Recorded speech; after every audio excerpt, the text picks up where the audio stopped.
Yo te protegeré. Fue lo único que Tawari le dijo aquella noche, cuando Isela sangraba por dentro y por fuera. No preguntó su nombre. No pidió nada a cambio. Solo encendió una llama. Y años después, cuando aquella llama parecía arder firme, una paloma negra cruzó el cielo. No traía paz. Traía un mensaje atado al cuello. El fuego sigue. Desde entonces, nadie volvió a dormir igual. ¿Tú qué piensas? ¿Ese fuego es una promesa de protección o una advertencia de que lo peor está por venir? Si crees que es una promesa, escribe el número 1 en los comentarios. Si piensas que es una advertencia, pon el número 2, porque para entenderlo, tenemos que volver al principio. Y así empieza todo. Una noche en la que el viento del desierto parecía llevar más secretos que arena. El viento cortaba como cuchillas invisibles. El bosque estaba en silencio. Ese tipo de silencio que solo anuncia dos cosas: muerte o milagro. Tawari avanzaba con cautela, los sentidos abiertos como animal en caza. Llevaba semanas solo, como era su costumbre, lejos de los hombres, de sus promesas rotas, de sus guerras. El mundo de los blancos nunca había sido suyo, y el de su pueblo ya casi no existía. Fue el cuervo el que lo guió, un graznido anormal, 3 vueltas sobre los pinos. Luego, el descenso. Tawari lo entendió. Algo pasaba.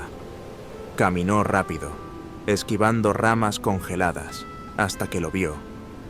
Primero, el árbol. Luego, la figura. Una mujer. Estaba atada con alambre oxidado, colgando apenas, como si ya no tuviera fuerzas ni para caer. Sus muñecas eran una masa amoratada, la boca reseca, el cabello cubierto de escarcha, y a sus pies 3 bultos, pequeños, casi invisibles bajo la nieve. No se movían. Tawari se agachó, tocó una de las mantas. Calor tenue, apenas un pulso. Su corazón, que había estado dormido por años, dio un salto violento.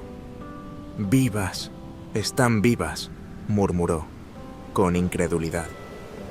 La mujer abrió los ojos. No del todo, solo una rendija entre pestañas hinchadas. «Por favor, cuide de mis pequeñas». Era una súplica sin voz, un hilo entre la vida y la nada. Él dudó, solo por un instante. Recordó otras veces, cuando ayudó y lo traicionaron, cuando tendió la mano y se la mordieron. Recordó a su hermana, muerta por confiar, a su madre, arrastrada por soldados que hablaban de Dios. Volvió a mirar a las niñas. Una se quejaba, otra no se movía. La tercera tenía los labios azules. Tawari no era padre, no era marido, no era salvador, pero sí era hombre. Y aún le quedaba fuego en el pecho. «Yo te protegeré», dijo, como si hablara con el bosque. Sacó su cuchillo, cortó el alambre. La mujer cayó en sus brazos como un trapo mojado. Tomó a las niñas, las envolvió en su capa y caminó. Kilómetros de nieve, humo en el horizonte. El cielo se oscurecía, pero él no miraba atrás, porque por primera vez en años tenía algo que perder. ¿Tú qué habrías hecho en su lugar? ¿Dejarías atrás a una desconocida y 3 niñas en medio del desierto helado? ¿O cargarías con ellas, aunque el pasado te haya enseñado a no confiar? Si crees que Tawari hizo lo correcto al decir «yo te protegeré», escribe el número 7 en los comentarios, porque lo que pasó después cambió para siempre el rumbo de sus vidas. Aquí empieza el siguiente capítulo cuando la promesa de proteger se pone a prueba con el primer amanecer. La cabaña olía a humo y tomillo, y Sela despertó sin saber dónde estaba. El techo de madera, las sombras danzando en la pared, el calor. Había calor. Tanteó con las manos, buscó a sus hijas. Estaban allí, arropadas, en una caja grande forrada con mantas. Dormían, respiraban. Quiso incorporarse, pero un dolor en las costillas la dobló. Entonces lo vio, sentado junto al fuego, de espaldas, alto, inmóvil. Una silueta que recordaba más a un árbol que a un hombre. Mantenía la mirada fija en las llamas. Ella tragó saliva. Sus dedos buscaron algo con qué defenderse. ¿Dónde? Estoy Tawari, no se giró. A salvo. ¿Quién? Es usted nadie importante. Silencio. Ella se incorporó como pudo. Cada músculo era un clavo. Le temblaban las manos. No confiaba. No podía. ¿Y si era otro como Mateo? ¿Y si todo esto era un juego cruel más? Las niñas comieron... Duermen. Me las va a quitar. Tawari giró lentamente. Sus ojos eran oscuros, pero no tenían filo. No quiero nada de ustedes. Ella no respondió. Solo respiraba. Corto. Rápido. Él volvió la vista al fuego.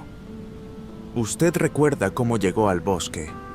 Y Sela cerró los ojos. Imágenes como golpes, los gritos de Mateo. La puerta cerrándose. Las correas. La nieve. El alambre. Él dijo que estaba maldita. Por tener hijas. Por no darle un varón. No está maldita. Él está podrido. Esa frase le dolió más que cualquier herida. Porque era verdad. Y porque nadie antes lo había dicho así. Sin piedad. Sin juicio. Ella lo observó. No parecía un hombre de palabras suaves. Su rostro era una piedra tallada por tormentas. Pero su voz era la de alguien que había visto demasiadas cosas y aún seguía de pie. ¿Por qué me ayudó? Tardó en responder, porque una vez alguien no me ayudó. No preguntó más. No necesitaba. Esa noche, él durmió en el establo. Ella, junto a las niñas, aún no confiaba, pero tampoco temblaba. Y por primera vez en mucho tiempo, el miedo no fue lo último que sintió antes de dormir. 3 días después de la tormenta, llegaron. Tawari los oyó antes que nadie. Caballos, madera crujiendo, óxido en los estribos. Se movió rápido. Enterró trampas de hueso en el sendero. Colgó talismanes apache entre los árboles, huesos pintados, plumas cruzadas, marcas en espiral. No para hacer, para hacer daño, sino para advertir. Y Sela lo miraba desde la ventana, con las niñas en brazos. ¿Cree que volverá? No. Sé que sí. Y los detendremos, yo no. Usted. Ella palideció. Usted tiene la verdad. Yo solo tengo cuchillos. Cuando los jinetes cruzaron el bosque, frenaron al ver los talismanes. ¿Qué demonios es esto?, masculló uno de ellos, tocando una espiral colgante. Marcas de advertencia. Apache, dijo el más joven, bajando la voz. No se ignoran.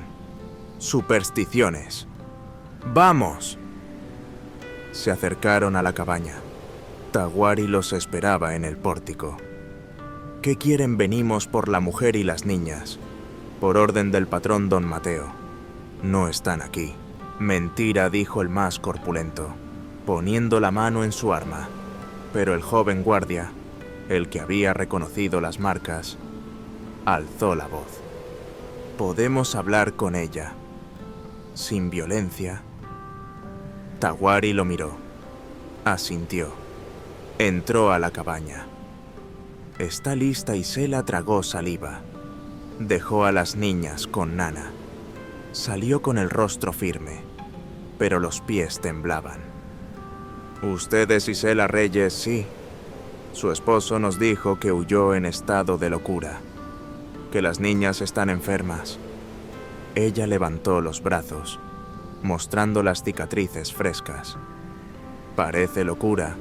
Esto giró. Mostró la espalda, aún marcada. Esto es cuidado. El joven bajó la mirada. El mayor, incómodo, murmuró. Él dijo que usted era bruja, que hablaba sola, que quería matarlas. Si fuera bruja, ya estarían muertos.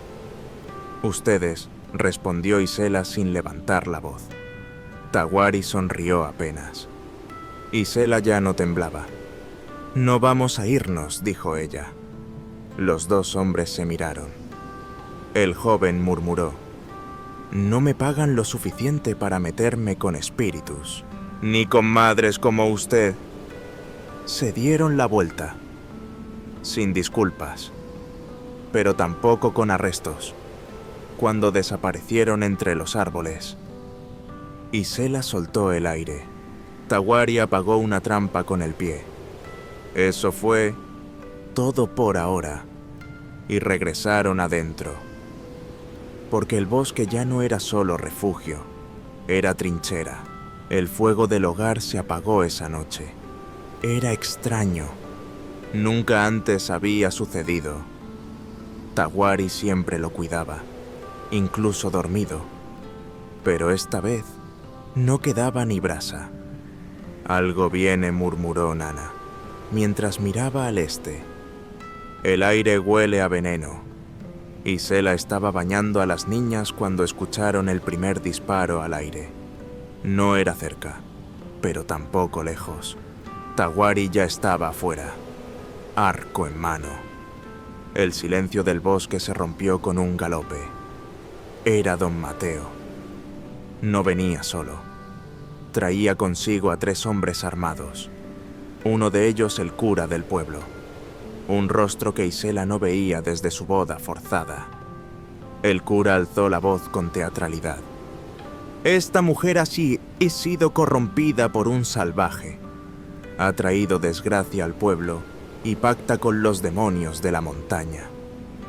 Don Mateo sonrió. Iba vestido con chaqueta nueva, reluciente, como si fuera día de feria. Isela, aún tienes opción. Regresa. Deja a las niñas. Sé que no son mías, pero aún puedes ser útil. Tahuari avanzó 2 pasos, sin hablar. Uno de los hombres disparó. El disparo erró, pero Tahuari ya estaba lanzándose. Derribó al primero, pero el segundo lo golpeó por detrás con la culata del rifle. Cayó. No gritó Isela, corriendo. «Déjenlo». Don Mateo la agarró del brazo. «¿Lo ves? Mujer. Esto pasa cuando te mezclas con basura tribal. ¿Qué pensabas? ¿Que podías rehacer tu vida con un fantasma del bosque?» Entonces, una voz se elevó, rota, antigua, poderosa. Dai Yunashini, Dutsen niega era Nana, de pie, frente al fuego, con polvo rojo en el rostro y collares sagrados en el pecho. Los espíritus ven la verdad. La montaña protege a los que no mienten. El cura se congeló. ¿Qué? Está diciendo que la tierra ya no tolera tus mentiras, dijo Nana. Que si tocan una piedra más de este hogar, no saldrán vivos. Un murmullo recorrió el bosque. Un viento que no era viento. Los árboles crujieron. Las llamas, que deberían estar apagadas, chispearon solas. Los hombres dudaron. Uno dejó caer el rifle. Otro retrocedió. Isela se zafó del agarre de Mateo. No volveré a callar. Nunca más. Y con una fuerza que no sabía que tenía, lo empujó. Mateo tropezó y cayó sobre el barro, su chaqueta blanca manchada de tierra. El cura montó su caballo en silencio. Uno por uno, los otros hombres hicieron lo mismo. Don Mateo se quedó último, mirando a Isela como si no la reconociera. Esto no se queda así. Tienes razón, dijo ella. No se queda, se termina.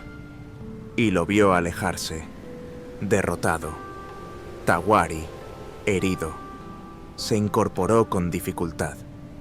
Ganamos. Isela lo miró. Tomó su rostro con las dos manos. Sobrevivimos. Eso ya es victoria. Y en el suelo, las brasas apagadas comenzaron a encenderse solas. ¿Y tú qué piensas? Si hubieras estado en el lugar de Isela, opción A, te habrías enfrentado a don Mateo, sin importar las consecuencias. Opción B, habrías aceptado marcharte para proteger a las niñas de un peligro mayor. Porque lo que Isela decidió esa noche no solo cambió su vida, sino que encendió un nuevo capítulo donde el fuego, una vez más, sería prueba y refugio.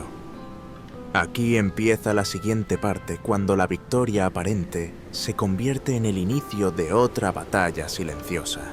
El cuerpo de Tawari tardó semanas en sanar. La herida en el hombro cerró antes que la del orgullo, no por haber caído, sino por haber mostrado debilidad frente a ellas. Isela lo cuidaba con manos firmes, lavaba las vendas, le daba infusiones de corteza amarga y no lo dejaba moverse sin su permiso. Pero no siempre hablaba. ¿Le molesta que yo le dé órdenes?, le preguntó una tarde. No me molesta, respondió él, mirando al techo. Entonces, ¿por qué no me mira? Porque no sé cómo mirar a alguien que me salvó. Ella se sentó a su lado. Usted no se salvó solo, no. Esta vez no. Hubo silencio. El fuego crujía. Las niñas jugaban afuera con Nana, bajo el sol tibio de primavera. Una noche, mientras Isela cocinaba, escuchó a Tawari maldecir en voz baja. Quería salir al corral, pero no podía mover el brazo. Golpeó la puerta con frustración. No necesito ayuda. Fue Jacinta quien entró, la más pequeña. Apenas hablaba con claridad, pero lo miró fijo. Tú me llevaste cuando tenía frío. Ahora tú espera. Le trajo una muñeca. Era fea, hecha con trapos viejos, pero la puso sobre su pecho. Ella te canta. Y se fue. Tawari no supo qué decir. Después de eso, cambió. Empezó a dejarse cuidar, a pedir ayuda, a sonreír sin esconderlo. Isela también cambió. Ya no se levantaba sobresaltada por las noches. No escondía cuchillos debajo del colchón. Una vez, incluso cantó mientras cocinaba. Nana se detuvo en seco.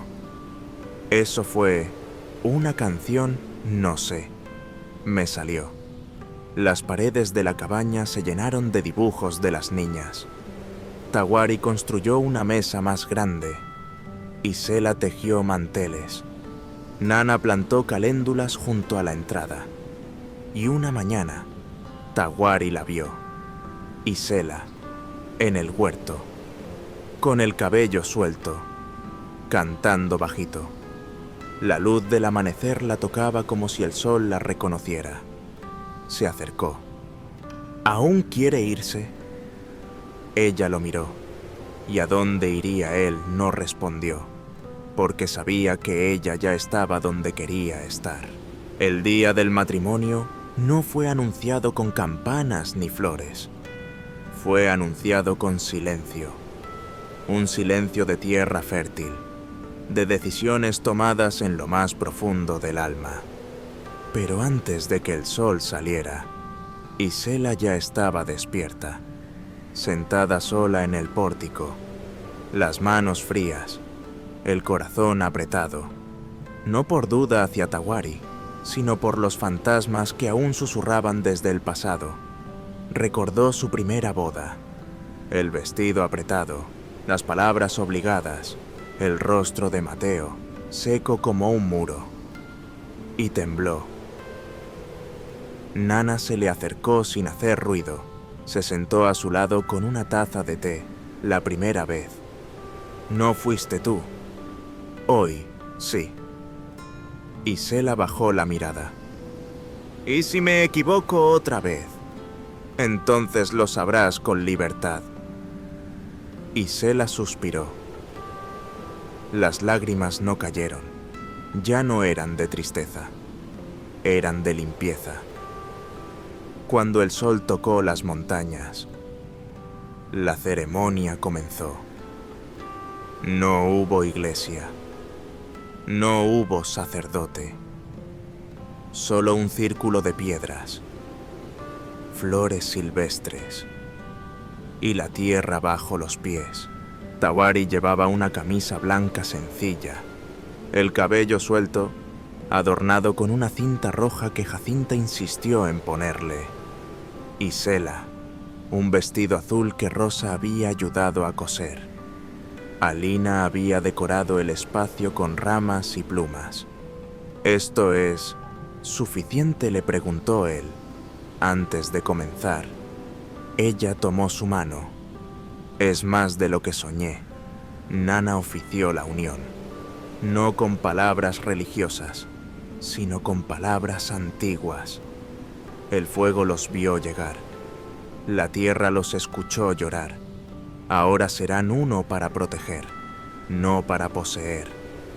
Para crecer, no para dominar. Las niñas, una por una, colocaron piedras en el círculo. Cada piedra representaba una promesa. Alina, que nadie se pierda. Rosa, que nadie sufra solo. Jacinta, que nadie olvide cantar. Isela y Tawari se miraron. No hubo sí. Acepto. No hubo anillos. Hubo un abrazo. Largo. Profundo. El tipo de abrazo que repara huesos rotos del alma. Y el bosque entero pareció inclinarse hacia ellos.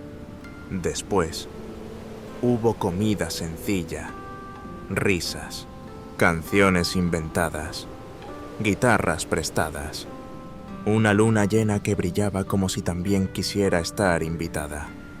Esa noche, en la misma cama donde un día Isela tembló de miedo, ahora durmió abrazada, no como posesión, sino como elección, y en el fuego del hogar, una nueva chispa nació, no por accidente, sino porque, finalmente, alguien eligió quedarse.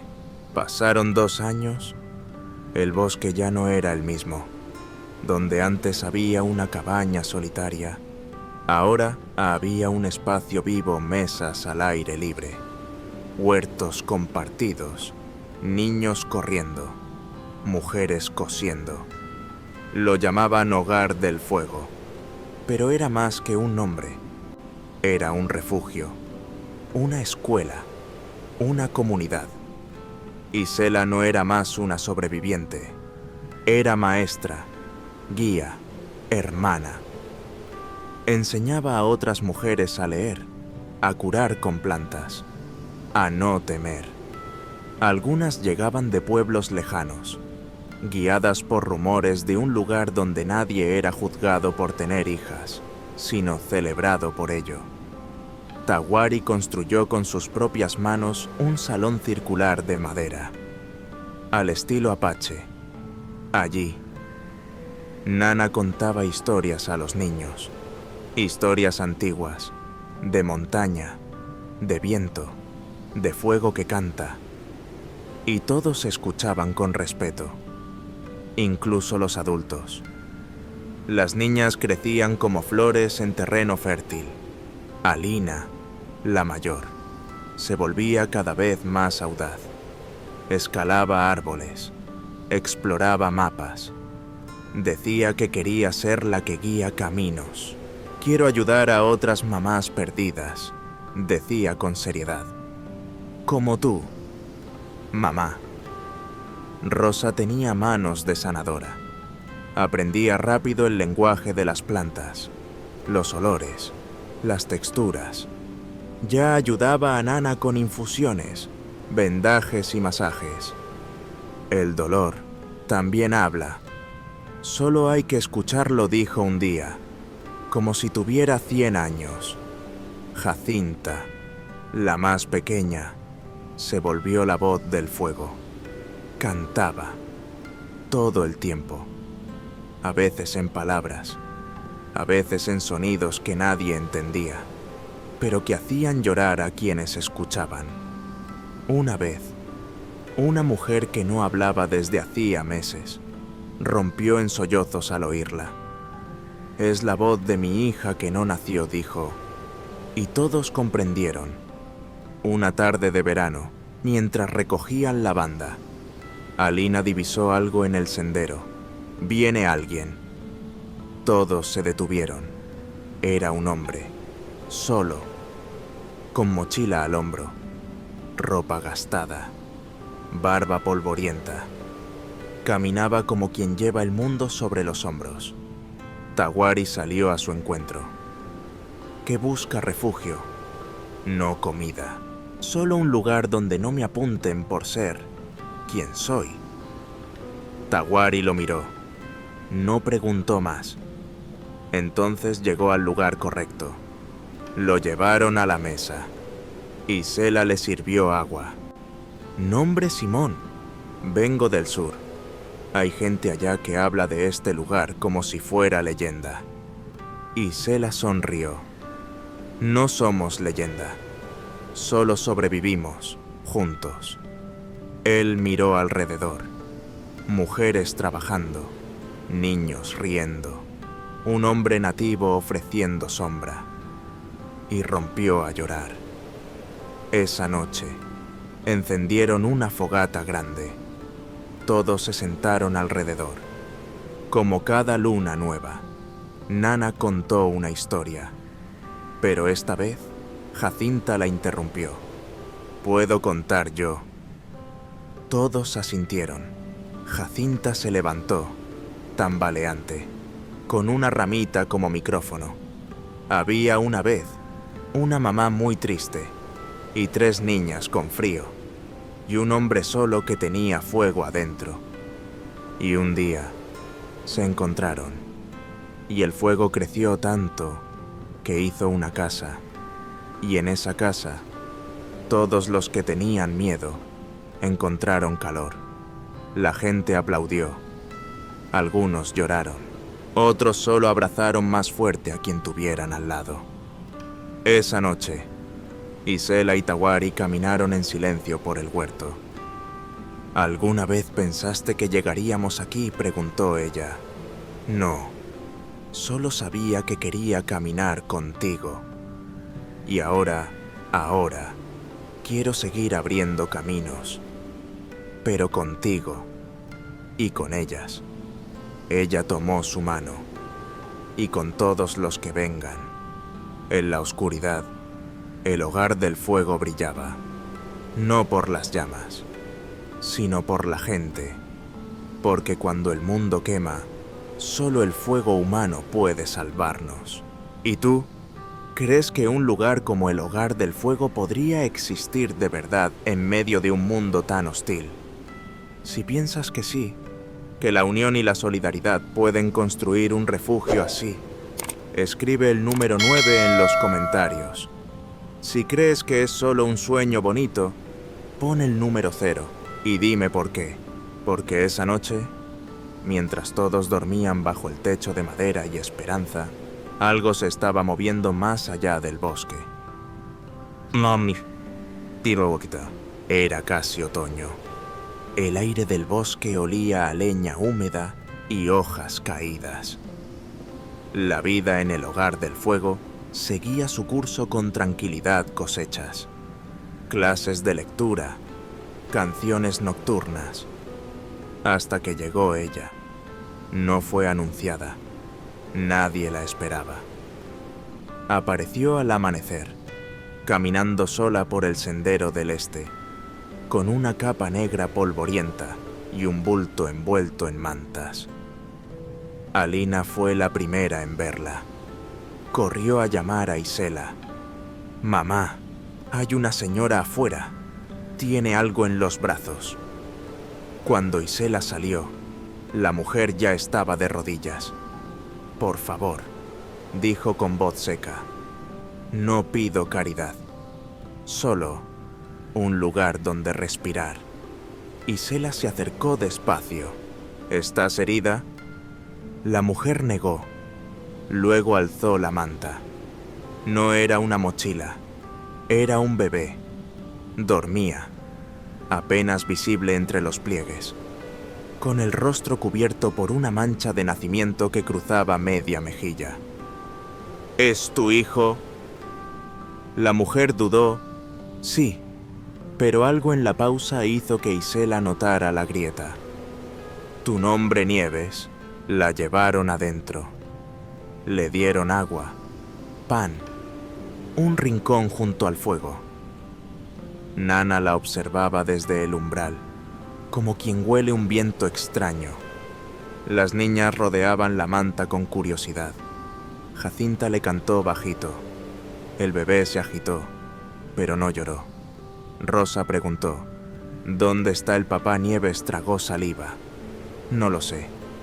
«¿Te hizo daño?». Nieves levantó la vista. Tenía los ojos grises, duros como piedra mojada. «Peor, me hizo invisible». Esa noche, durante la cena comunitaria, Simón se sentó cerca de Tawari. «No la reconoces. Debería... ¿La he visto antes? No sé dónde, pero no es del sur. Habla como la gente del norte, de los viejos ranchos». Tawari observó en silencio. Nieves apenas comía. Mantenía siempre una mano sobre el bebé. Cuando Nana se le acercó para ofrecerle infusión, ella apartó el cuenco. «No tomo nada que no prepare yo». No lo dijo con grosería, pero tampoco con miedo.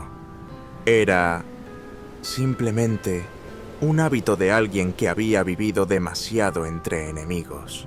Esa noche, mientras todos dormían, Rosa se levantó al baño y vio luz en la cocina.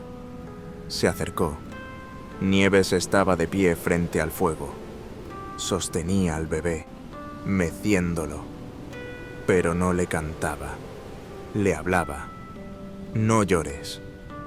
Pequeño. Nadie sabe quién eres. Nadie sabe quién soy. Pero aquí, tal vez no nos busquen. Tal vez podamos ser otros».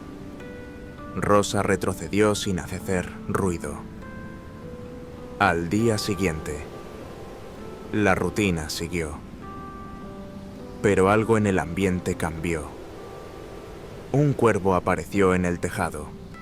Tawari lo vio. No graznaba, solo miraba. Isela preparó té para Nieves. Esta vez, la mujer aceptó. Lo olió. Lo probó. «Gracias». Isela se sentó a su lado. «Aquí no preguntamos el pasado de nadie. Pero si algún día quieres hablar, estoy aquí». Nieves bajó la mirada. Lo haré. Cuando el fuego me lo diga. Y por primera vez, sonrió. Apenas, pero suficiente. Esa noche, Jacinta se sentó junto a Nana. Ella se queda... No lo sé, respondió la anciana. Algunas heridas caminan mucho antes de descansar. Y el bebé Nana miró al cielo. A veces, los niños traen mensajes antes que palabras. Tendremos que esperar y escuchar. Y así. El hogar del fuego siguió ardiendo, con una llama nueva, tenue, con una historia aún no contada. Pero el fuego nunca miente. Aquella noche, mientras el fuego del hogar ardía firme, nadie sospechaba que las verdaderas pruebas apenas comenzaban, porque incluso la llama más fuerte proyecta sombras más largas. Una tarde de otoño, cuando el sol apenas rozaba las cumbres, una paloma gris descendió con torpeza sobre el techo de la casa comunal de Hogar del Fuego. En su pata, atado con hilo de cáñamo, colgaba un pedazo de cuero viejo, manchado con sangre seca. Isela lo desató con cuidado. No había palabras, solo una tela pequeña, bordada a mano, con un símbolo escalofriante, un ojo sangrante encerrado en un círculo. Nana, parada detrás, contuvo el aliento. El ojo que conoce el fuego, susurró. Tawari frunció el ceño. No era un saludo, era una advertencia ancestral, usada entre los apaches para decir: alguien conoce tu verdad. En ese mismo momento, Rosa, ya recuperada de su fiebre, apareció corriendo desde el bosque. Hay un hombre tirado junto al arroyo. Está herido, parece moribundo. Corrieron al lugar. El desconocido yacía inconsciente, envuelto en una capa mexicana desgarrada. Su pecho mostraba una herida amoratada, como si lo hubieran golpeado con una piedra. En su bolsillo llevaba un pequeño corazón de madera, tallado con el símbolo de Don Mateo. Nana se apartó con disgusto. Tawari desenfundó su cuchillo, pero Isela lo detuvo. No matamos a quien no se defiende, dijo ella, pero podemos enterrarlo, si es necesario. Esa noche, el consejo del hogar se reunió. Nadie hablaba en voz alta, pero el miedo flotaba denso como humo viejo. Algunos murmuraban nombres prohibidos, otros recordaban viejas heridas aún sin cerrar. Mientras tanto, Jacinta entró en silencio a la habitación donde dormía el hombre.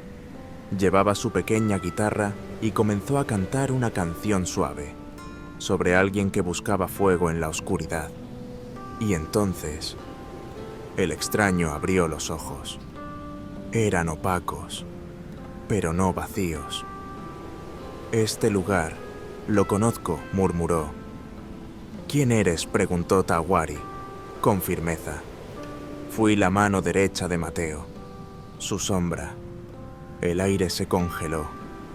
Y sé que aquí esconden a una mujer que no les pertenece. Isela se quedó inmóvil. Su nombre es Nieves. Fue su mujer, hasta que huyó con un niño que no era suyo, ni de él. Todos miraron hacia Nieves, quien permanecía en silencio, al fondo, con el niño en brazos. Ella dio un paso al frente.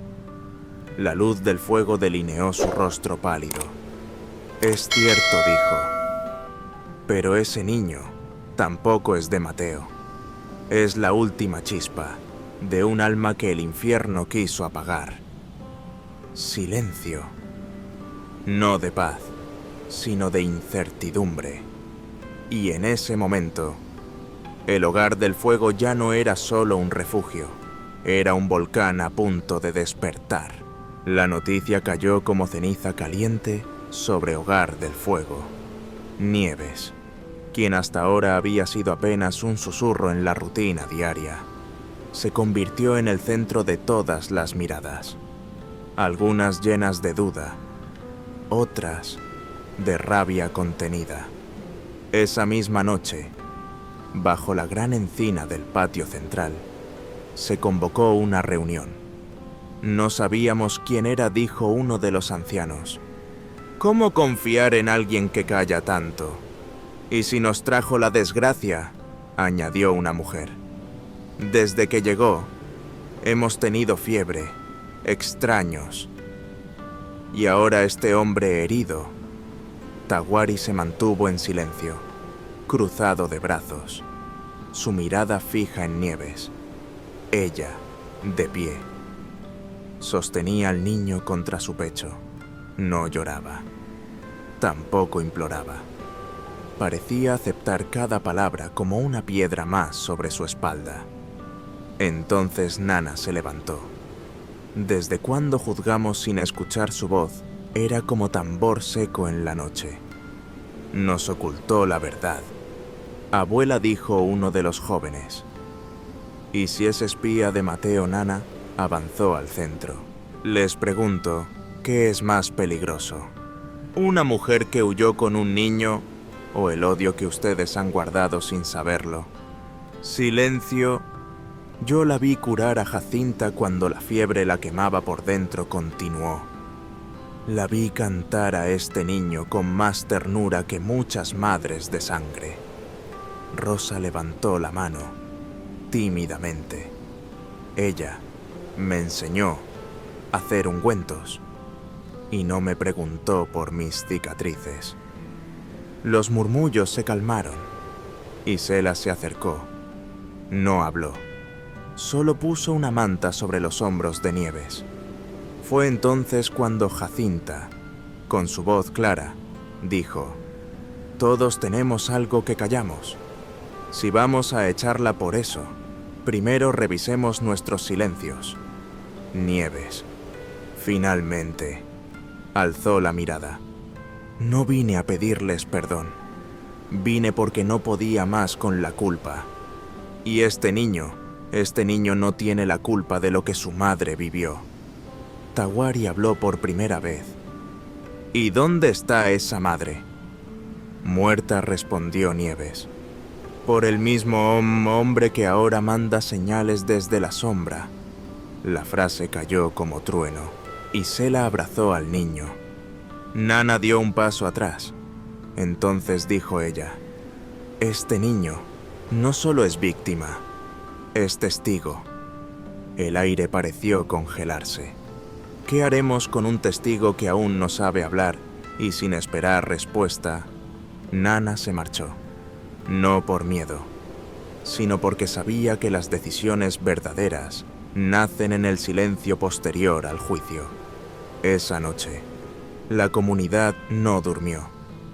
Algunos discutían a puerta cerrada, otros solo miraban el fuego, esperando que las llamas respondieran lo que sus corazones no podían. Y en medio de todo, Nieves no huyó. El amanecer trajo consigo una neblina espesa, como si la tierra misma quisiera cubrir lo que estaba por decirse. Nieves se sentó junto al fuego, esta vez no con el niño, sino sola, con las manos entrelazadas como si rezara. La comunidad no la rodeaba como antes, pero tampoco se alejaban. Estaban cerca, expectantes, como si la historia que iba a contarles tuviera el poder de cambiarlo todo. «No me llamo Nieves», comenzó. «Ese fue el nombre que me di cuando escapé». Todos guardaron silencio. «Mi verdadero nombre es Inés de la Torre. Nací en Zacatecas, hija de costurera y soldado. Fui enviada a trabajar en la hacienda de Mateo cuando tenía 15 años». Su voz no temblaba. Era clara, casi como si contara la historia de otra persona. Al principio, solo lavaba sábanas, pero Mateo me notó. Me pidió cantar para él. Luego, Me pidió callar para siempre. Rosa bajó la mirada. Jacinta apretó los puños. Tuve un hijo a los 17. Mateo lo reclamó, pero se lo llevaron. Nunca supe a dónde. Fue entonces cuando dejé de llorar. Me convertí en sombra. Una pausa larga. El fuego crepitaba. Años después, otra mujer llegó. La llamaban Estrella. Era joven, temerosa y embarazada. Mateo decía que era suya, pero ella lo negaba. Una noche me confesó que el verdadero padre era un apache que había salvado su vida. Todos miraron hacia Tawari. Él no reaccionó. Estrella murió durante el parto. Nadie lloró por ella. Solo yo y ese niño.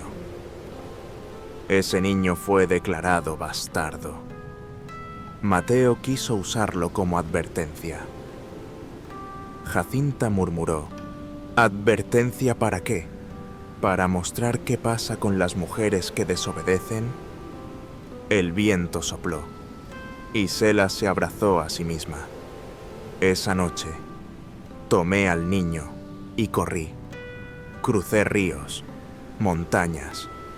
Dormí en cuevas. No tenía nombre. Solo miedo.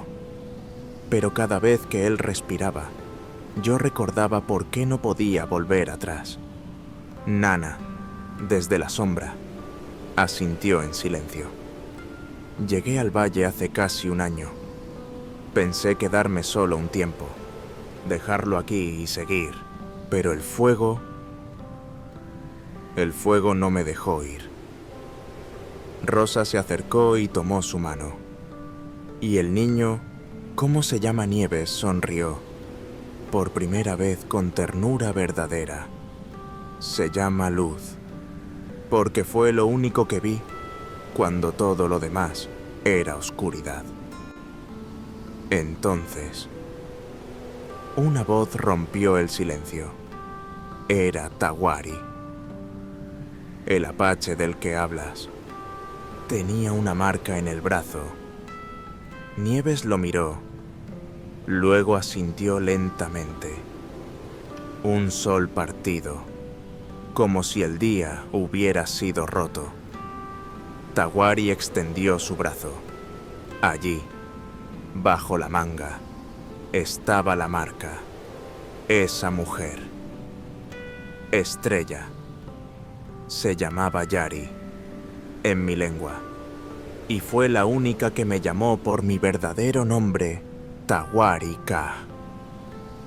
La revelación cayó como trueno en medio de la montaña.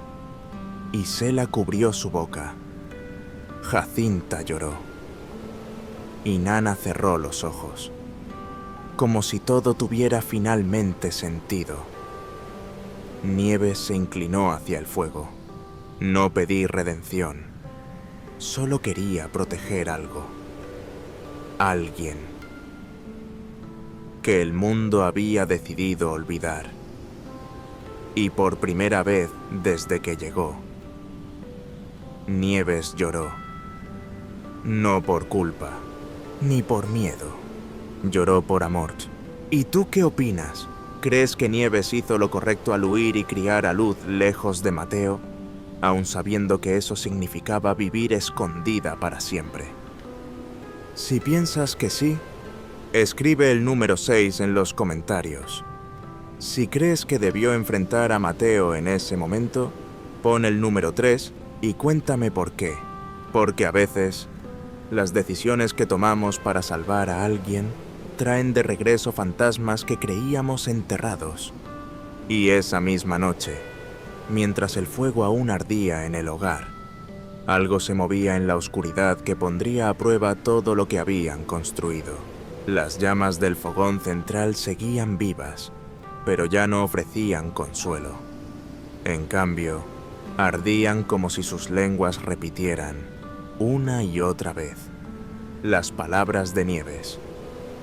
El hijo no es de Mateo, pero sí carga con su sombra. A la mañana siguiente, se convocó un círculo de palabra. No fue una ceremonia, fue un juicio silencioso. Los más antiguos hablaron primero, con tono de advertencia. La verdad no siempre limpia, dijo don León, el curtidor. A veces solo revela heridas que aún sangran. Nieves nos mintió, agregó Malena, la que cuida los caballos. ¿Cómo vamos a confiar en alguien que vive escondiendo rostros? Otros, en cambio, mostraron una calma más profunda. ¿Y quién aquí no oculta algo?, preguntó Dorotea. La partera. Si vamos a juzgar por los silencios, mejor nos desnudamos todos. Pero la comunidad estaba dividida. Unos decían que el niño traería peligro, que enemigos de Mateo aún lo buscarían. Otros lo veían como la chispa que haría arder de nuevo los odios enterrados. Isela intentó mediar. Hogar del Fuego fue fundado para los que no tenían otro lugar. Vamos a negar lo que somos. Pero sus palabras se ahogaban en la tensión. Era como hablarle al viento cuando éste decide rugir. Tawari, mientras tanto, había regresado al bosque. Sus pasos lo llevaron, sin pensarlo, al claro donde había enterrado a Yari. Se arrodilló y colocó sobre la tierra una piedra blanca. Tu hijo está aquí, susurró, y yo no sé si soy digno de protegerlo. Un crujido de hojas lo interrumpió. Era Jacinta. ¿Le hablas a los muertos? A veces responden, dijo él, sin voltear. ¿Y qué dicen? Que el fuego arde, pero también consume. Jacinta se sentó a su lado. Mi mamá me dijo una vez que el fuego puede cocinar o destruir. Depende de lo que pongas dentro. Tawari la miró por fin. La niña no tenía miedo en los ojos, solo firmeza. Esa noche, mientras algunos discutían a puertas cerradas, Rosa organizó una pequeña vigilia, colocó flores alrededor de Luz y le cantó una nana que Isela le había enseñado. Él no pidió nacer entre monstruos, dijo, y sin embargo, está aquí, entre nosotros, vivo. A pocos pasos, varios jóvenes hablaban en voz baja. ¿Y si ese niño es solo un anzuelo? ¿Y si Nieves fue enviada como espía? Mateo realmente está muerto. Preguntas sin respuesta. Miedo sin forma. De pronto, un chillido cortó la noche. Era Miguel, uno de los vigilantes del sector sur. Corría con la cara llena de barro y los ojos desorbitados. Han cruzado el arroyo. Vi huellas nuevas, profundas. No eran animales. Todos se levantaron de golpe. ¿Cuántos eran? No lo sé. Pero hay señales de alguien arrastrando el pie. Y marcas, como si llevaran cuchillos en los talones. Tawari ya tenía la lanza en mano. ¿Y el herido?, preguntó Isela, con un nudo en la garganta. Corrieron hacia la cabaña donde habían dejado al extraño que conocía a Mateo. Estaba vacía. El camastro desordenado, el vendaje suelto, y en la mesa de madera, algo nuevo, un puño cerrado tallado en hueso, con llamas saliendo entre los dedos. Nana lo tomó sin decir palabra. Luego lo entregó a Tawari. Este símbolo no es apache, ni mexicano. Es personal. ¿Qué significa? Significa que alguien está apretando la rabia. Isela tragó saliva. Entonces no vendrán a hablar. Tawari miró hacia el bosque. Vendrán a terminar lo que Mateo empezó. Y por primera vez, no fue el miedo lo que se sintió entre ellos, sino una resolución lenta, ardiente, inevitable. El hogar del fuego tendría que demostrar si era más que un refugio, si era una llama que resistía. La mañana siguiente trajo consigo un cielo cubierto. No llovía, pero el aire olía a tormenta. El tipo de tormenta que no siempre cae del cielo, sino del pasado. El hogar del fuego no gritaba, no corría, no mostraba miedo. Pero algo había cambiado. Las miradas eran más largas, las palabras más breves. El silencio pesaba como un abrigo mojado. Tawari, con la paciencia de un tallador de piedra, llevó a Alina, Rosa y Jacinta al claro de entrenamiento. Allí, entre los árboles, trazó líneas en la tierra. Hoy no aprenderán a pelear, les dijo. Aprenderán a ver. Las niñas lo miraron, confundidas. El que ve, elige cuándo actuar. El que no ve, solo reacciona. Durante horas, las hizo escuchar los sonidos del bosque, identificar pasos distintos, distinguir entre ramas que caen por el viento o por una mano. «¿Y si vienen por la noche?», preguntó Rosa. «El miedo no cambia la hora, pero puede hacerte olvidar lo que sabes», respondió Tawari. Mientras tanto, Isela organizaba provisiones. Nana bendecía los alimentos. Algunos reforzaban las entradas con madera. Otros revisaban herramientas antiguas, lanzas, cuchillos, arcos. No era un ejército. Era una comunidad que se negaba a temblar. Nieves, por su parte, observaba desde lejos. El niño dormía en su regazo, pero sus ojos estaban despiertos, alerta, como si esperaran el juicio final. Al caer la tarde, se acercó a Isela. «No puedo quedarme. Si algo les pasa por mi culpa, no podría vivir con eso».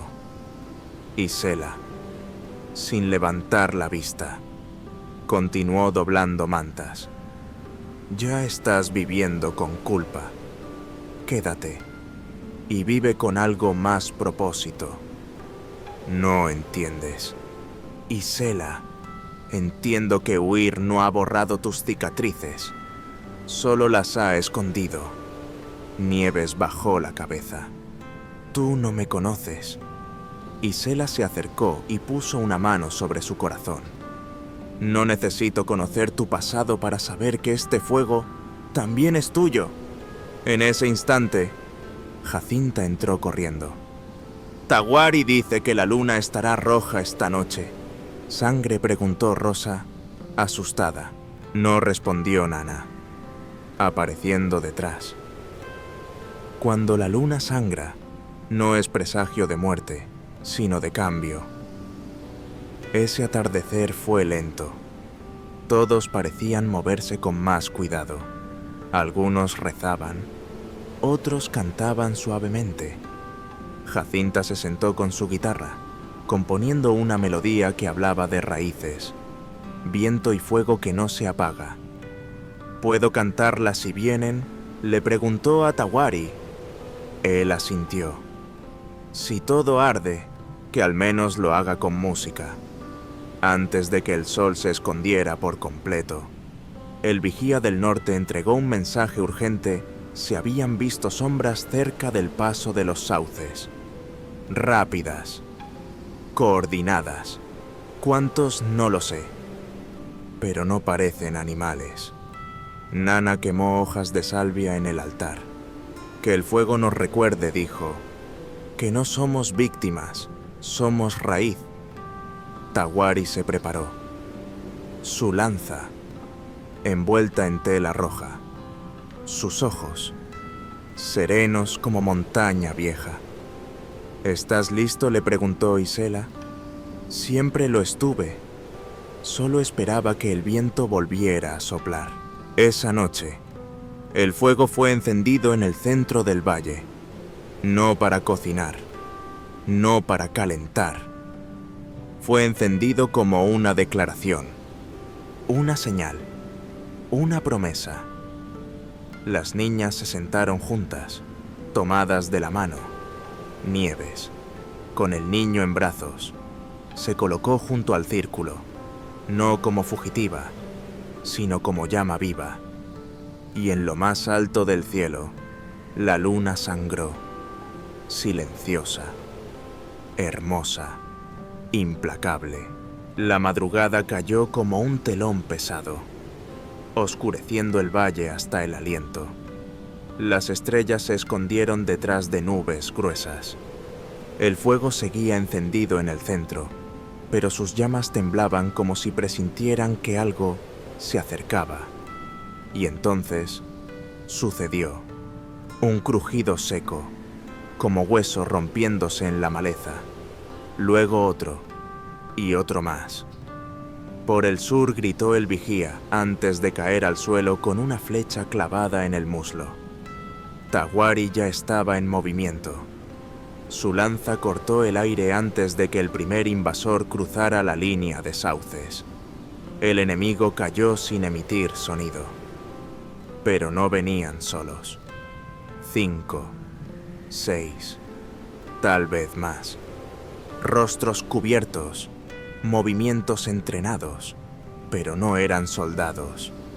Eran más salvajes, como si la rabia los guiara, no una orden militar. Isela organizó rápidamente a las mujeres y niños hacia el almacén subterráneo. Jacinta se negó a entrar. «¡Puedo ayudar! ¡No es momento!», niña, le gritó uno. Pero Rosa la agarró del brazo. «No, si Tahuari nos enseñó a ver, también podemos actuar». Mientras tanto, Alina se había escabullido hacia la torre de vigilancia. Desde allí, con arco en mano, respiró hondo como su padre le había enseñado. «Que el viento sea parte de ti», recordó. La primera flecha encontró su blanco. Un atacante gritó y cayó. Fue suficiente para desconcertarlos. En el centro del enfrentamiento, Tahuari luchaba como si el bosque respondiera a sus pasos. Giraba entre árboles, usaba el terreno como escudo. Sus movimientos eran danza y guerra al mismo tiempo. Uno de los invasores lo enfrentó directamente. Alto, con ojos amarillos y una daga curva. No dijo palabra, solo atacó. El choque fue brutal, pero no duró mucho. Tahuari lo desarmó con un giro y lo redujo con un golpe seco al cuello. Isela, armada con una antorcha, defendía la entrada al almacén. Uno de los hombres intentó pasar, pero fue recibido con una quemadura directa al pecho. «¡Aquí no pasarás!», gritó ella. En el borde del claro, Nieves abrazaba al niño. Su cuerpo temblaba, pero sus ojos estaban fijos, no en el fuego, sino en la sombra que se acercaba detrás. Una figura más alta, encapuchada, observaba la batalla sin intervenir. Jacinta, que se había ocultado entre los arbustos, lo notó. «¿Por qué no luchas?», susurró. El hombre se giró, sorprendido. No vio a la niña, solo la guitarra que ella había dejado en el suelo como señuelo. Y entonces, Alina lanzó otra flecha. No para matar, sino para marcar. El hombre cayó de rodillas, herido en el hombro. Tahuari corrió hacia él, lo sujetó y lo arrastró hasta el centro del claro. Los demás enemigos huyeron al ver caer a su líder. La batalla había terminado, pero el silencio que quedó fue aún más denso que antes. Nieves se acercó con el niño. «¿Quién eres?». El hombre, con sangre en la boca, sonrió. «Soy lo que Mateo dejó atrás». Tawari apretó la lanza. Un hijo no, un discípulo. Todos se miraron, helados. Él cayó, pero su odio no ha muerto. Ha echado raíces en varios valles, en varios nombres. Isela lo miró a los ojos. ¿Por qué ahora?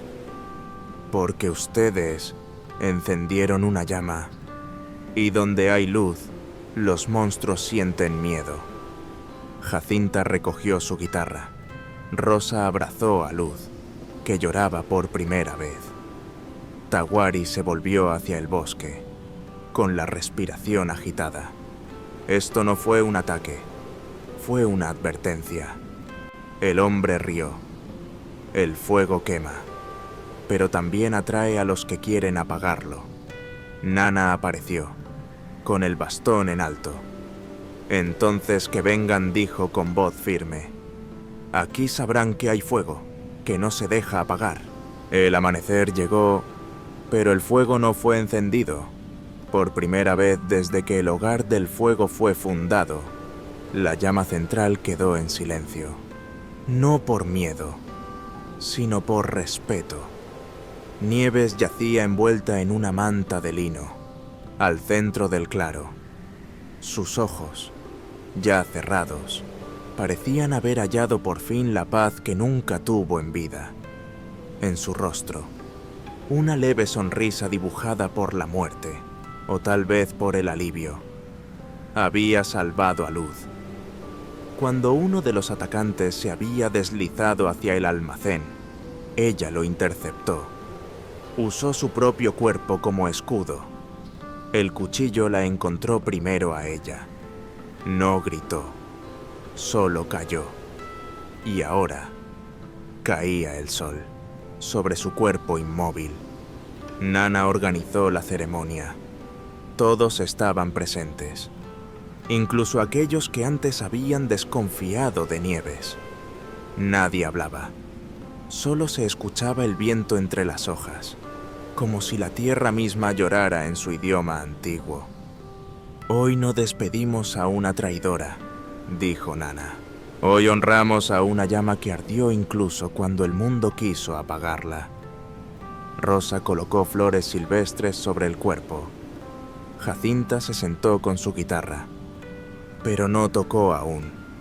Alina sostenía la mano de Isela, y ambas miraban a Tawari, quien había permanecido en silencio toda la mañana. Finalmente, él dio un paso adelante. Cuando llegó, muchos temieron su sombra. Hoy, arde en nosotros su luz. Luego, clavó su lanza en la tierra, junto a Nieves. Un gesto apache, antiguo rendir el arma como señal de respeto eterno. Uno a uno, los miembros del hogar hicieron lo mismo. Colocaron piedras, ramas, cintas, hasta formar un montículo. Entonces, Jacinta comenzó a cantar. La melodía era suave, casi un susurro. Había escrito la letra durante la noche, mientras el dolor aún ardía fresco. Cuando el viento la buscó, fue fuego en su interior. No huyó del temor, quemó con amor. Las palabras se entrelazaban con el crujido de las hojas, con el silencio denso de la pérdida. Y luego, Jacinta añadió un verso nuevo. Si el cielo la llevó, es porque ya ardió bastante. Hoy su ceniza canta en cada rincón del valle. Las lágrimas no se reprimieron. Nana las dejó caer sin vergüenza. Isela abrazó a Rosa. Tawari cerró los ojos y dejó que el canto lo atraviese. No era solo una despedida, era una renovación. Esa noche, el fuego fue reencendido, pero no con madera. Usaron cenizas de las flores que cubrieron a Nieves, como símbolo de que su historia no había terminado. Tawari habló de nuevo, esta vez frente a toda la comunidad. Hogar del Fuego no es un lugar, es una decisión. De cuidar, de arder, de no retroceder, de pertenecer, completó Isela. Aunque no tengamos raíces, aún. Jacinta tomó la mano de Luz. El niño. Él la miró con esos ojos grandes y silenciosos.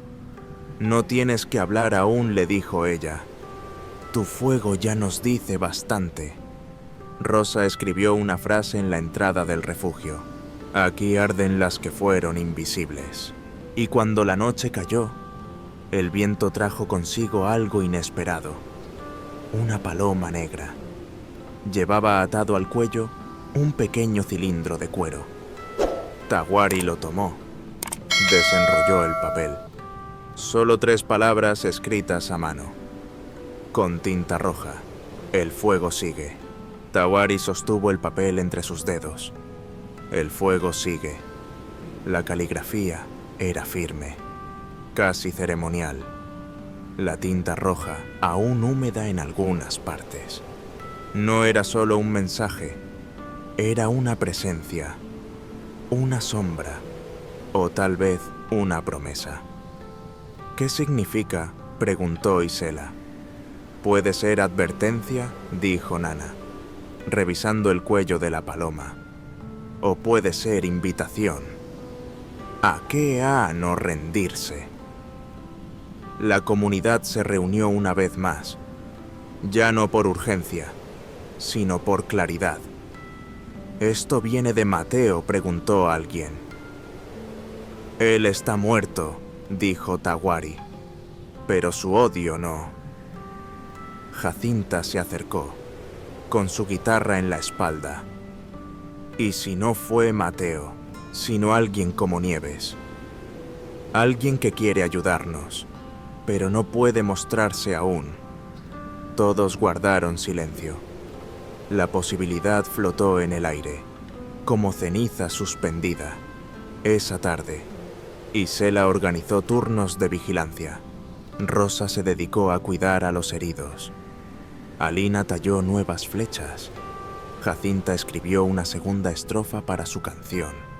Cada uno volvió a su centro, no por rutina, sino por elección. Mientras tanto, Luz el niño comenzó a caminar. Sus pasos eran cortos, pero seguros. Cuando vio el fuego central, extendió la mano, no para tocarlo, sino como quien saluda a un viejo amigo. Nana sonrió. No habla con palabras, pero el fuego ya le responde. Esa noche, Isela y Taguari compartieron silencio junto al fuego. ¿Crees que vienen más?, preguntó ella. Sí, dijo él, sin dudar. ¿Y lo temes? No. ¿Por qué? Porque ahora no estoy solo. Ella recostó la cabeza sobre su hombro. El fuego crepitaba con suavidad. ¿Y si el mensaje es de alguien como tú?, preguntó ella. Apache no. Solitario. Silencioso. Pero con una llama viva adentro. Taguari no respondió. Solo cerró los ojos. Por un momento, escuchó el viento. Y en él, una melodía. La de Jacinta, cantando bajito para que los árboles la aprendieran. La canción hablaba de un lugar donde las cenizas no eran fin, sino semilla. Si ardes, no temas. Si callas, aún vibras. Si caes, recuerda, el fuego sigue. Y entonces, algo raro ocurrió. Taguari sonrió. No por victoria, no por alegría, sino porque, por primera vez, el futuro no era solo sobrevivir, era crear. Isela cerró la puerta del salón circular, dejando atrás el eco de las voces infantiles. Afuera, el fuego central aún crepitaba. pero ya no quedaba nadie alrededor. Solo Tawari, sentado en un tronco, mirando las brasas como si fueran un mapa que solo él podía leer. Ella se acercó despacio. ¿En qué piensas? Tawari no levantó la vista. En todo lo que tuvimos que cruzar para llegar aquí, y en lo que todavía no hemos cruzado. Isela sonrió con ternura, pero notó la tensión en su voz. Esta noche deberíamos pensar en lo que sí tenemos, dijo, sentándose a su lado. Mira a nuestras hijas. Mira a la gente. Antes solo soñábamos con un lugar así. Él asintió, pero no respondió. Su silencio era distinto. No era el de un hombre cansado, sino el de alguien que escucha un tambor lejano que otros no oyen. Dentro de la cabaña, las niñas aún no dormían. Alina sostenía una manta y le hacía señas a Rosa y Jacinta para que se acercaran. «Mamá y papá creen que ya dormimos», susurró. «Pero yo quiero saber cómo empezó todo». Rosa, con su calma habitual, se acomodó junto a ella. Jacinta se tapó con la manta y preguntó. Todo, Alina asintió. Sí, desde antes que él nos encontrara en el bosque.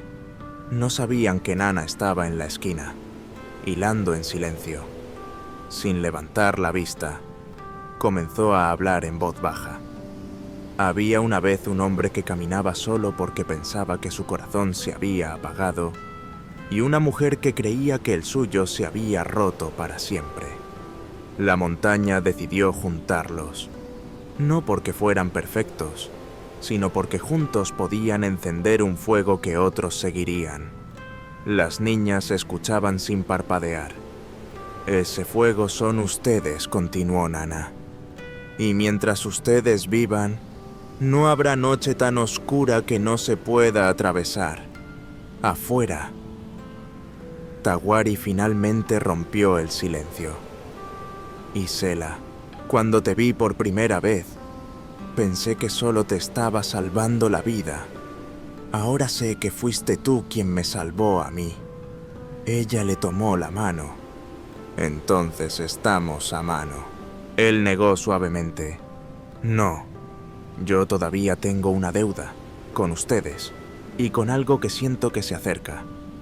Isela lo miró, buscando en su rostro alguna pista, pero Tawari volvió la vista hacia el bosque, donde la neblina se deslizaba como un animal lento. En ese momento, Jacinta salió corriendo de la cabaña con una ramita encendida en la mano. «Miren», dijo, «luz y fuego, juntos». Tawari sonrió, y por un instante, toda preocupación se desvaneció. Tomó la ramita, la sopló y la colocó en el centro del fogón para que las brasas revivieran. «Nunca dejaremos que se apague», dijo, «más para sí mismo que para los demás». Esa noche, cuando todos dormían, Isela despertó al sentir que Tawari se levantaba. Lo vio salir sin hacer ruido, caminar hasta el borde del bosque y quedarse allí, inmóvil. No escuchaba disparos ni pasos, solo el murmullo lejano de un búho, pero en su corazón supo que la calma que tenían era un regalo frágil y que algún día tendrían que defenderlo otra vez. Y así, mientras el hogar del fuego dormía bajo el manto de estrellas, una presencia desconocida se acercaba entre la neblina. No traía el sonido de cascos ni el olor de pólvora, pero sí una energía que haría temblar viejas raíces. La paz, como el fuego, debía cuidarse. Y aquella noche, las brasas del destino estaban a punto de avivarse otra vez. Las historias del salvaje oeste que nos contaron de niños solían estar llenas de pólvora, caballos al galope y duelos al amanecer, donde siempre ganaba el más rápido. Eran relatos de hombres que viajaban solos, con el sombrero calado y el pasado enterrado bajo capas de polvo. Pero esta historia, la de Tawari y Sela, Nieves y las niñas del Hogar del Fuego, es distinta. No niega la dureza de aquella época, pero la mira desde otro ángulo, el de la resistencia construida no solo con armas, sino con amor, con comunidad y con la voluntad férrea de sanar. Aquí no hay héroes de postal ni villanos de caricatura. Las personas sangran, dudan, se quiebran y, aún así, encuentran la manera de volver a levantarse. Nieves, marcada por años de culpa y silencio, no encontró redención derramando más sangre, sino protegiendo la vida de un niño que no llevaba su apellido. Tawari, criado para caminar solo, descubrió que la fuerza verdadera no nace de la soledad, sino del vínculo que se forja cuando decides quedarte junto a otros, incluso cuando sería más fácil marcharte. Y Sela, humillada por un sistema que desprecia a mujeres como ella, se convirtió en la raíz y el corazón de un refugio donde cada cicatriz es escuchada y respetada. Esta no es una narración que repita el molde de las viejas historias del salvaje oeste. Aquí la violencia existe, sí, pero no es el fin de la trama. El centro está en la educación emocional, la justicia restaurativa y el poder transformador del perdón. El fuego que arde en estas páginas no es el que arrasa pueblos, sino el que ilumina el camino de quienes han vivido demasiado tiempo en la sombra. A lo largo de cada capítulo, esta historia recuerda que no basta con sobrevivir, hay que construir. Las niñas Alina, Rosa y Jacinta no crecen para encajar en los moldes estrechos del siglo XIX, donde su valor dependía de ser esposas o madres. Ellas son exploradoras, sanadoras, artistas. Se atreven a cantar cuando el silencio parece la opción más segura. Transforman el miedo en memoria y la soledad en comunidad. Y con cada gesto, siembran una nueva narrativa, más justa y más amplia, para el futuro. La lección que deja este relato es urgente para nuestro presente, porque aún existen Mateos en el mundo, rostros distintos, pero con las mismas manos sucias de abuso de poder, racismo y violencia de género. Y frente a ellos, necesitamos más hogares del fuego, espacios donde se reconozca el dolor, se proteja la diversidad y se otorgue el derecho a comenzar de nuevo. Esta obra, aunque nacida como ficción, funciona como una carta abierta a todos aquellos que alguna vez se sintieron invisibles, exiliados o rotos. Nos invita a reescribir, juntos, nuestras propias historias del salvaje oeste, no con las reglas impuestas por los más fuertes, sino con principios nuevos, más mujeres al frente, más ternura en las trincheras y más fuegos encendidos no para destruir, sino para guiar. Porque mientras existan voces que canten desde las cenizas, mientras haya manos dispuestas a levantar otro refugio cuando el anterior caiga, las historias del salvaje oeste seguirán vivas, no como ecos nostálgicos de un tiempo perdido, sino como faros encendidos para quienes buscan su propio camino. Y en cada una de ellas, sin importar cuán oscura sea la noche, el fuego encontrará la forma